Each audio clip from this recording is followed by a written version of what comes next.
السلام علیکم ورحمۃ اللہ وبرکاتہ، نحمدہ ونصلی علی رسولہ الکریم،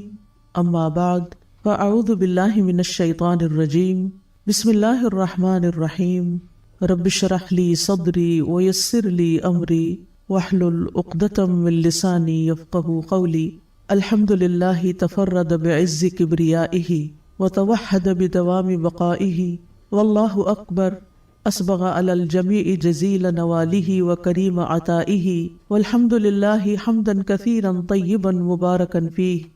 ہر قسم کی حمد اللہ کے لیے ہے جو اپنی بڑائی کی عزت کے ساتھ اکیلا ہے اور اپنی دائمی بقا کے ساتھ تنہا ہے، اور اللہ سب سے بڑا ہے جس نے تمام مخلوقات پر اپنے بھاری اور عالی شان عطیات کے ساتھ کامل انعام فرمایا ہے، اور تمام قسم کی حمد اللہ کے لیے ہے، بہت پاکیزہ، بہت زیادہ پاکیزہ اور بہت بابرکت حمد۔ الحمدللہ چونکہ عشرہ ذوالحجہ شروع ہو چکا ہے، اللہ سبحانہ تعالیٰ کے نزدیک انتہائی محبوب 10 دن شروع ہو گئے ہیں، جیسا کہ نبی صلی اللہ علیہ وسلم نے فرمایا، ما من ایام اعظم عند اللہ ولا احب الیہ العمل فیہن من هذه الایام العشر فاکثروا فیہن من التہلیل والتکبیر والتحمید، کہ کوئی دن اللہ کے ہاں ان 10 دنوں سے زیادہ عظمت والا نہیں، اور نہ ہی کسی دن کا عمل اللہ تعالیٰ کو ان 10 دنوں کے عمل سے زیادہ محبوب ہے، پس تم ان 10 دنوں میں کثرت سے تحلیل یعنی لا الہ الا اللہ، تکبیر اللہ اکبر اور تحمید الحمدللہ کہو۔ لہٰذا اس عشرے کے اندر سب سے بہترین عبادت اور جس کو ریکمینڈ کیا گیا ہے وہ اللہ کا ذکر ہے، جیسا کہ قرآن مجید میں بھی آتا ہے وَيَذْكُرُ اسْمَ اللَّهِ فِي أَيَّامٍ مَعْلُومَاتٍ، کہ ان معلوم دنوں میں اللہ کا ذکر کریں۔ اور اللہ کے ذکر میں سے بھی کتنی اللہ کی رحمت ہے کہ رسول اللہ صلی اللہ علیہ وسلم نے ہمیں خود بتا دیا کہ کون سا ذکر زیادہ افضل ہے۔ عمومی طور پر تو ان دنوں میں جو بھی ہم عمل کریں وہ تمام نیک اعمال باعث اجر ہیں، اور ان کا اجر و ثواب سال کے باقی تمام دنوں سے بڑھ کر ہے، لیکن خاص طور پر اللہ سبحانہ تعالیٰ کا ذکر ان دنوں میں کثرت کے ساتھ کرنا چاہیے۔ ابن عباس کہتے ہیں نبی صلی اللہ علیہ وسلم نے فرمایا، جو عمل ان 10 دنوں میں کیا جائے اس کے مقابلے میں دوسرے دنوں کا کوئی عمل افضل نہیں ہے، یعنی کچھ بھی کر لیں۔ لوگوں نے عرض کیا کیا جہاد بھی اس کے برابر نہیں؟ آپ نے فرمایا جہاد بھی اس کے برابر نہیں، سوائے اس شخص کے جس نے اپنی جان اور اپنے مال کو خطرے میں ڈالا اور کوئی چیز واپس لے کر نہ لوٹا، یعنی اس کی جان بھی گئی اور اس کا مال اور جو ساز و سامان وہ لے کر گیا تھا اس کام کے لیے وہ بھی ختم ہو گیا۔ اور دوسری اہم بات کیا کہ ان 10 دنوں کا خاص ترین ذکر جو ہے وہ تکبیر ہے، اللہ سبحانہ تعالیٰ کی بڑائی بیان کرنا، کیونکہ تکبیر کہنا عظمت والے رب کا ذکر کرنا ہے، اس کو بڑا ماننا ہے، سب سے بڑا ماننا، اور یہ ایک عظیم عبادت ہے، اور اللہ تعالیٰ نے اپنے بندوں کو رسول اللہ صلی اللہ علیہ وسلم کے ذریعے اس ذکر کی دعوت دی ہے۔ اور ہم دیکھتے ہیں کہ جب سورۃ المدثر نازل ہوئی جو کہ دوسری سورت ہے، تو اس میں جس چیز کا حکم دیا گیا اس میں وَرَبَّكَ فَكَبِّرْ، کہ آپ اپنے رب کی بڑائی بیان کریں، اپنے رب کی تکبیر بیان کریں،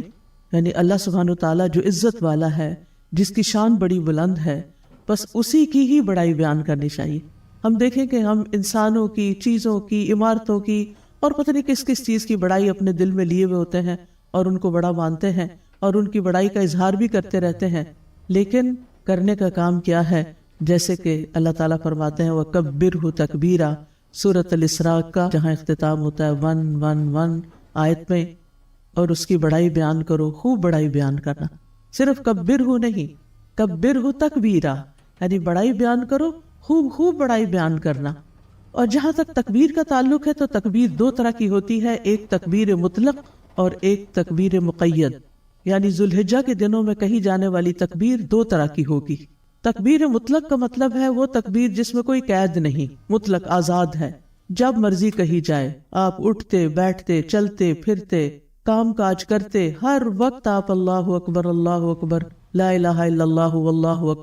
اکبر وللہ الحمد۔ تو اس میں تحمید بھی آ گئی، تکبیر بھی آ گئی، تحلیل بھی آ گئی، یہ ذکر آپ کر سکتے ہیں۔ اسی طرح اللہ اکبر کبیرہ والحمد للہ کثیرہ وسبحان اللہ بکرۃ واصیلا، یعنی جتنی دفعہ چاہے پڑھیں، انگنت پڑھیں اس کو، کیونکہ ان دنوں میں اللہ ہی کا نام بلند کرنا ہے۔ سورۃ الحج میں آتا ہے وَيَذْكُرُ اسْمَ اللَّهِ فِي أَيَّامٍ مَعْلُومَاتٍ، اور معلوم دنوں میں اللہ کا ذکر کریں۔ اور معلوم دن یہ کون سے ہیں؟ ذوالحجہ کے یہی پہلے 10 دن۔ تو اس میں جب بھی چاہے تکبیر کریں۔ تو تکبیر مطلق شروع کرنے کا وقت کیا ہے؟ جب چاند نظر آنے کا اعلان ہو جائے، یعنی چاند نظر آنے کے ساتھ ہی تکبیر شروع ہو جائے گی۔ جس جگہ ہو، اپنے گھر میں ہو، لان میں ہو، کرسی پہ بیٹھے ہوں، بیڈ پہ لیٹے ہوں، شاپنگ مال میں ہو، کہیں پر بھی ہو، تکبیرات پڑھنی شروع کریں۔ کیونکہ صحابہ کرام جو تھے وہ خاص طور پر بازاروں میں جا کر تکبیرات بلند کرتے تھے۔ اور یہ کس بات کی علامت ہے کہ ان 10 دنوں میں پوری دنیا کے لیے یہ پیغام ہے کہ ہمارے نزدیک اللہ سب سے بڑا ہے، سب سے بڑا وہی ہے، اور سب کو یہ بتانا بھی مقصود ہے۔ یعنی جب آپ بلند آواز سے پڑھتے ہیں اور جب آپ ہر جگہ پڑھتے ہیں تو اس کا مطلب ہے آپ ہر ایک کو بتا رہے ہیں کہ اللہ سب سے بڑا ہے، اللہ ہی کی بڑائی ہے۔ اور اس طرح آپ دوسروں کو بھی شے دیتے ہیں یا دوسروں کو بھی قائل کرتے ہیں کہ وہ تکبیر کہیں، اللہ تعالیٰ کی بڑائی بیان کریں۔ اور یہ پوری زمین پر اللہ کی بڑائی بیان کرنے کے دن ہیں، یعنی کسی بھی جگہ پر آپ ہوں۔ تو ابن حجر کہتے ہیں کہ ان دنوں میں تکبیر بیان کرنے کی، تکبیر پڑھنے کی وجہ کیا ہے؟ یعنی اللہ تعالیٰ تو ہمیشہ سے بڑا ہے اور ہمیشہ ہی بڑا رہے گا، اور ہم نمازوں میں بھی اللہ اکبر کہتے ہیں اور عام دنوں میں بھی اللہ کو بڑا مانتے ہیں، لیکن ان 10 دنوں میں خاص طور پر کیوں؟ وہ کہتے ہیں کیونکہ ان 10 دنوں میں سارے نیک اعمال جمع ہو جاتے ہیں۔ یہ سارے نیک اعمال کو جمع کرنے کا دن ہے، اور جب انسان اتنے سارے نیک اعمال اکٹھے کرنے لگتا ہے تو پھر انسان کے دل میں کبھی کبھی کبر آ جاتا ہے، عبادت کا کبر، کہ میں نے بڑا کام کر لیا اور میری بڑی بڑائی ہے۔ تو اس کا توڑ یہ ہے کہ پھر انسان ہر نیک کام کرتے ہوئے کریڈٹ اللہ تعالیٰ ہی کو دے کہ اسی کی توفیق سے اس نے یہ موسم بھیجا ہمارے لیے، اس نے ہمیں یہ موقع دیا، اسی نے ہمیں یہ تعلیم دی، اسی نے ہمیں یہ احساس دیا، اسی نے ہمیں یہ توفیق دی، اور اس کی دی ہوئی توفیق سے ہم اللہ کی بڑائی بیان کرتے ہیں۔ ان دنوں میں اللہ تعالیٰ کے گھر کا حج ہوتا ہے اور مسلمان ایک جگہ پر اکٹھے ہوتے ہیں، اور یہ اجتماع سال کا سب سے بڑا اجتماع دنیا کے کسی علاقے میں ہوتا ہے، اس لیے ہم ان دنوں میں اللہ کی بڑائی بیان کرتے ہیں۔ ابن عمر اور ابو ہریرہ رضی اللہ عنہما ان 10 دنوں میں بازار کی طرف نکل جاتے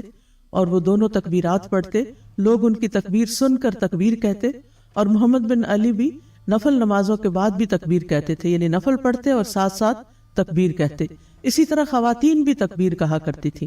تو اپنے گھروں میں تو ہم جیسے چاہیں تکبیر بیان کر سکتے ہیں، لیکن اگر ہم جیسے کسی ادارے میں، کسی ہاسٹل وغیرہ میں رہ رہے ہیں تو اس میں ہاسٹل کی بچیوں سے خاص طور پر کہوں گی کہ جس وقت بھی آپ اپنی پڑھائی سے فارغ ہوتے ہیں تو اکٹھے مل کر تکبیرات کہیں، کیونکہ اس سے ایک سما اور ہی بن جاتا ہے اور دل پر ایک اور طرح سے اللہ کی عظمت اور بڑائی کا احساس پیدا ہوتا ہے۔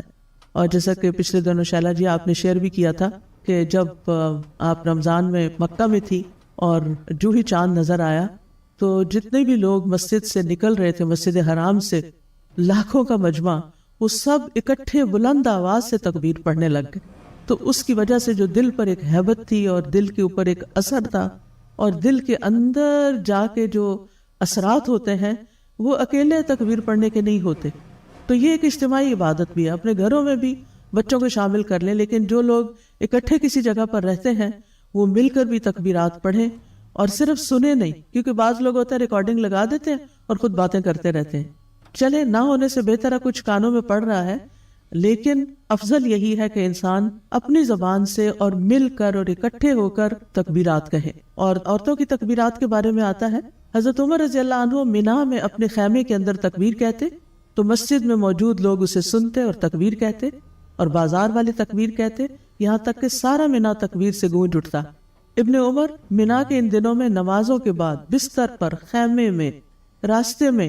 اور دن کے تمام حصوں میں تکبیر کہتے رہتے، یعنی ان کا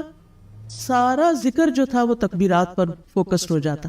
تو ہم کیوں بھولے ہوئے ہیں؟ آپ کو معلوم ہے حضرت عبداللہ بن عمر ویسے بھی ان روات میں سے جنہوں نے حدیثیں کثرت سے بیان کی ہیں، نبی صلی اللہ علیہ وسلم کی محبت اور اتباع میں بھی وہ اگر کہے کہ نمبر 1 پر ہے، کہ چھوٹی چھوٹی چیزوں میں بھی وہ رسول اللہ صلی اللہ علیہ وسلم کا اتباع کیا کرتے تھے۔ تو جو نیکی کا کام انہیں پتہ چل جاتا اس پر مستقل مزاجی سے پھر عمل کیا کرتے تھے۔ تو وہ ان منا کے دنوں میں خوب خوب تکبیرات کہتے